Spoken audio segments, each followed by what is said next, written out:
Chicos, la actividad principal, económicamente hablando, del imperio incaico fue la agricultura.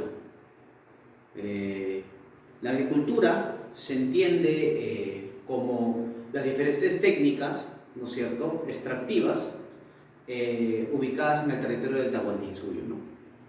Los incas pasaban, o los indígenas pasaban largas jornadas en ese trabajo. Yo te decía, más de 8 horas al día. Ellos se abocaban al trabajo agrícola y al trabajo ganadero. Y es precisamente en esos espacios donde ellos no solamente empezaban a contar historias, sino también empezaban a cantar, para que el trabajo se aligere. Pero también a veces cantaban porque los sentimientos desbordaban el espíritu de los mismos trabajadores.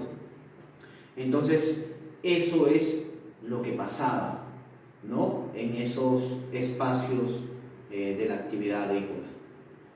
Los espacios no iban a ser ajenos a la literatura quechua, y es precisamente porque la literatura quechua trabaja 3 géneros literarios, ¿no? El género lírico, el género épico y el género dramático, ¿correcto? Quiero empezar precisamente por el género lírico. El género lírico enfoca a los cantos agrícolas, chicos, ¿correcto? Cantos en los cuales los propios indígenas, cuando empezaban a realizar la mita minera, la mita obrajera, ¿no es cierto?, empezaban a realizar ciertos cantos, ¿no? Y en este caso, por ejemplo, vamos a encontrar que el género lírico tiene 4 especies importantes: el aiji, el arawi, el yamaja y el ayataki, ¿correcto? El aiji es un canto jubiloso que se da, por ejemplo, cuando los indígenas estaban enamorados y cuando estos, por ejemplo, iban a celebrar nupcias, ¿no? En este caso, por ejemplo, iban a celebrar un matrimonio o de repente iban a obtener de alguna manera un beneficio, ¿no es cierto? Y es por eso que ellos se sentían alegres. El arawi, canto sentimental y quejumbroso, por lo general se daba cuando esa obnubilación, ¿no es cierto?, o digamos esa alegría, ¿no es cierto?, se desvanecía por una mala noticia o por la culminación del matrimonio o porque simplemente había ocurrido algo inesperado, ¿no? Por eso se realizaba el arawi. El yamaja era un canto pastoril. Por lo general estos cantos se realizaban en ceremonias, ¿no? En ceremonias en las cuales, por ejemplo, un inca iba a ascender al trono, en ceremonias, por ejemplo, cuando era conquistado un pueblo determinado, en ceremonias donde el hermano y la hermana, descendientes de incas, ¿no?, se tenían que casar para perpetuar el linaje. Entonces se daba el yamaja, que era este canto pastoril, ¿no? También el canto pastoril se producía, ¿no es cierto?, cuando en estas largas jornadas, ¿no es cierto?, ganaderas, los pastores, ¿no?, cuidaban a estos rebaños de ovejas, y para no desperdiciar el tiempo y para no apaciguarlo, era lógico que empezaban ellos a cantar, ¿no? Y finalmente el ayataki, ¿no?, el canto fúnebre, canto por la pérdida de un ser querido, ¿no? Imaginemos, digamos, que por obligación y además por disposición del imperio incaico, los indígenas debían ir a trabajar a pesar de que perdían familiares. Y era lógico que ellos pensaran que ya ellos habían sucumbido a la Pachamama, estos familiares muertos. Entonces ellos, a pesar de ello, a pesar de ese dolor, empezaban a cantar, ¿no? No es extraño, ahora me pongo a pensar, no es extraño porque de alguna manera la gente, por eso no sé si ustedes han visto, las personas que son de la sierra, ¿no?, cuando los familiares mueren empiezan a tocar el arpa y a tocar sus instrumentos, ¿no? Es como prácticamente una manifestación artística, ¿no? Entonces es algo que hasta ahora, digamos, recepcionamos, ¿no? Y sentimos como parte, como un elemento tradicional en nosotros, ¿no? Imaginamos eso. Ese es el género lírico, ¿no? Proviene de los cantos agrícolas, ¿no?, que se producían en ese momento.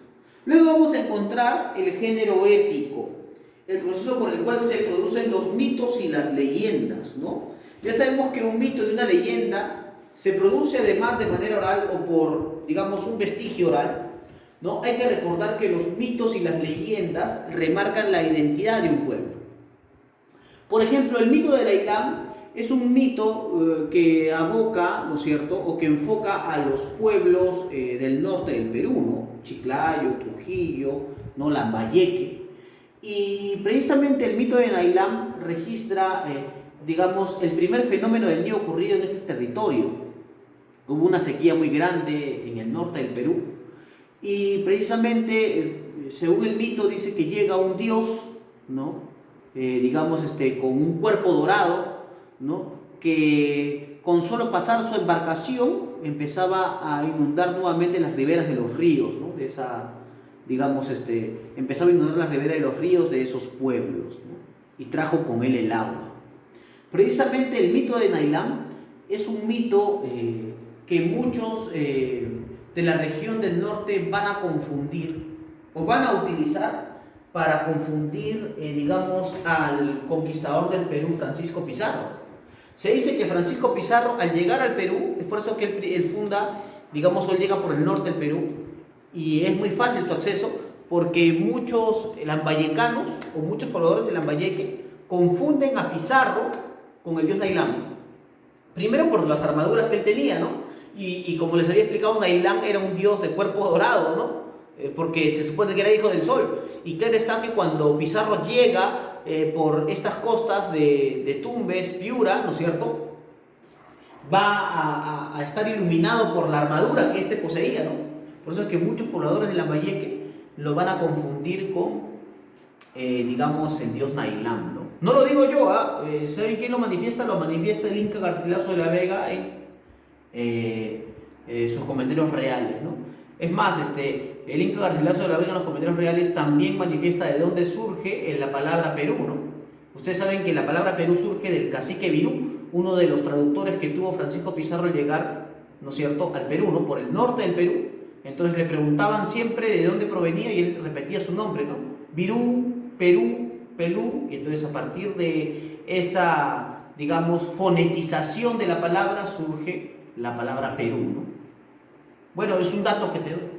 El mito de Viracocha, ¿no?, que registra pues al dios de los temblores, al dios de los dos báculos, ¿no?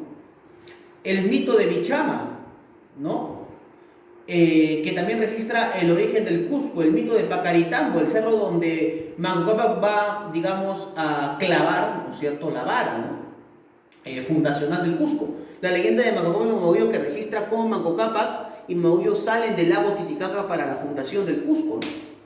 Manco Cápac estaba destinado a enseñarle a los hombres la agricultura y la ganadería, y Mamahuyo estaba obligada a enseñarle a las mujeres el cómo coser, cómo vestir y cómo cocinar, ¿no? Imagínense que estos tres mitos que están acá, el mito de Bichama, el mito de Pacaritambo y la leyenda de Manco Cápac y Mamahuyo, son mitos fundacionales porque registran la fundación del Cusco y cómo se dio, ¿no es cierto?, digamos, a erigirse como el imperio del Tahuantinsuyo como tal, ¿no? Interesante porque no solamente la literatura quechua remarca características, sino también remarca condiciones de identidad, ¿no? En este caso vamos a ver que la literatura quechua fue tan estructurada y tan avanzada que también utilizó dentro de su propia creación géneros literarios. El género lírico, que lo vimos, se acordarán el año pasado cuando trabajamos la literatura occidental, ¿no? Empezamos con los géneros literarios creados por, bueno, o digamos, fundamentados por Aristóteles, ¿no? Y imagínate que la literatura quechua también se justifica o se manifiesta bajo ese proceso, ¿no? Género lírico y el género épico, ¿no? Muy bien, chicos, y finalmente vamos a hablar del género dramático, ¿correcto? Es el último género, ¿no es cierto?, que va a manifestarse o va a clasificarse en la literatura quechua. El género dramático tiene un registro cortesano. ¿Eso qué quiere decir? Que solamente se producían en festividades privilegiadas, solamente en festividades incas, ¿no? y solo se representa en fechas festivas y en grandes solemnidades, ¿no es cierto? Por ejemplo, una de las fiestas que nosotros experimentamos o que siempre se da los 24 de junio de cada año es la fiesta del Inti Raymi, ¿no es cierto? Que remarca el solsticio de invierno, ¿no es cierto? Es el proceso o el periodo por el cual va a surgir, ¿no es cierto?, o llega el invierno a esta parte del mundo, ¿no?, del universo. Entonces el Inti Raymi es una fiesta solemne que todavía se sigue registrando en el Cusco. Es más, si no estuviéramos en tiempo de coronavirus, es muy probable que entre los meses de mayo y junio no haya ni siquiera boletos o viajes aéreos al Cusco, porque ya todo estaría comprado. Todo el mundo quisiera viajar a ver el Inti Raymi, ¿no? Ahora, el teatro incaico es oficial y didáctico. Ahora, ¿por qué el teatro incaico es oficial y didáctico? Es oficial porque solamente puede ser espectado por la familia real, la panaca real, la familia del Inca, y es didáctico porque siempre busca enseñar. O sea, siempre trae una enseñanza en particular, como en las fábulas le llamamos la moraleja, ¿no?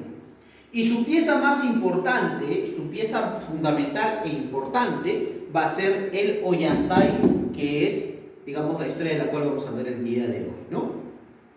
El Ollantay, ¿no? El Ollantay es este amor, ¿no es cierto?, en el cual, ¿no?, el señor del Antisuyo se va a rebelar contra el ordenador del universo, el Inca Pachacútec, por el amor de su hija Kusikoyo, ¿no? Ustedes saben que acá no solamente se remarca el amor entre ambos, entre Ollantay y Kusikoyo, sino que es un amor prohibido, como diría Serena, ¿no? Amor prohibido, ¿no? Ya saben, ¿no? ¿Y por qué? Porque ambos eran de diferentes condiciones, ¿correcto? Ollantay, ¿no es cierto?, era un simple plebeyo, y Kusikoyo era parte de la panaca real, porque era hija de Pachacútec y tenía como hermano a Tupac Yupanqui. O sea, imagínate, era de la realeza, pues no podía mezclarse. Pero bueno, eso lo vamos a ver más adelante, ¿correcto? El Ollantay es un drama en 3 actos, divididos en 8, 9 y 10 escenas, ¿correcto?, que pertenece al teatro quechua colonial. ¿Por qué, profesor, pertenece al teatro quechua colonial? Quechua por su origen, ¿correcto?, por la temática, pero colonial por su estructura. ¿Y por qué por su estructura? Porque este teatro fue creado en el siglo XII, esta pieza teatral en el siglo XII. Entonces, definitivamente va a tener rezagos del siglo de oro español. ¿Quién fue el primero en copiar esta obra de teatro? El primero en copiar esta obra de teatro fue Antonio Valdés, el párroco. Antonio Valdés. ¿En qué año? En 1770, ¿correcto? Lo va a llevar, digamos, de alguna manera a la escritura como tal. Pero este drama, ¿no es cierto?, aparece más o menos entre el siglo XIII y el siglo XIV y aún no tenía una vigencia exacta o precisa hasta que fue copiado por este párroco, ¿no? ¿Por qué lo copió este párroco? Porque supongo que como quería evangelizar al pueblo indígena, no encontró un drama mejor que representar el Ollantay, o tratar de rescatar esta obra para enseñar a la población indígena a que el amor puede triunfar a pesar de las condiciones sociales. Imagino eso. Lo cierto es que el Ollantay es la obra más importante de toda esa literatura quechua y es lo que vamos a hablar a continuación.